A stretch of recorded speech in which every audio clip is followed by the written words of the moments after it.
Il y a quelques semaines, la ville de Laval a inauguré en grande pompe ses illuminations de Noël, les lumières. C'est un événement important dans la ville. Il y a des milliers de personnes qui viennent voir ces illuminations, toutes ces lumières qui scintillent partout dans la ville. Et puis il y a aussi un grand feu d'artifice. Ces lumières de Noël, bien sûr, nous le savons tous, elles sont artificielles. En janvier, elles disparaîtront. Mais ces lumières, quand on va les regarder, qu'on soit petit ou grand, on est touché, on est bouleversé. Ces lumières, elles nous émerveillent.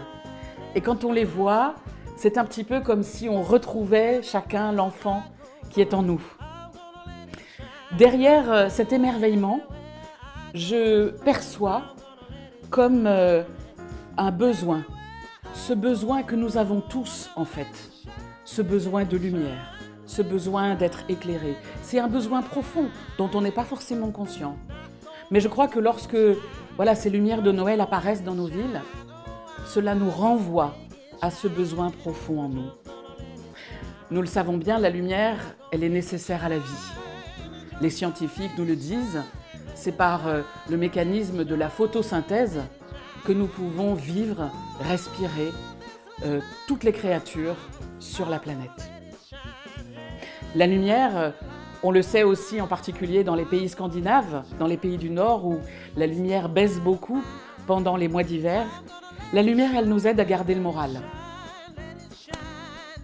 Et puis, d'une manière peut-être plus profonde, plus existentielle, nous ressemblons à cette description qui vient d'une phrase de la Bible.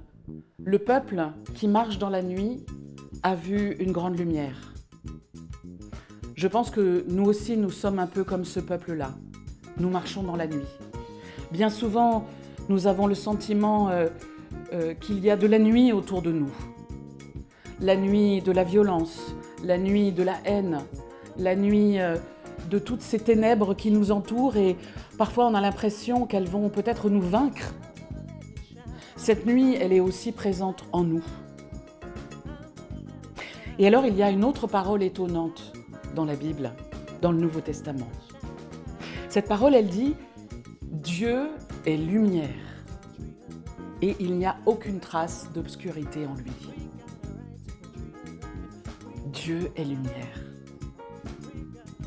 Alors, si nous avons ce besoin en nous, ce besoin profond, ce besoin de lumière, peut-être qu'il nous suffit simplement de nous approcher de Dieu pour retrouver cette lumière qui nous manque. Alors, vous allez me dire, bah oui, c'est facile à dire, mais comment on fait pour s'approcher de Dieu ? Peut-être que Jésus nous met sur la piste. Un jour, avec ses disciples, il leur dit « Celui qui m'a vu a vu le Père ».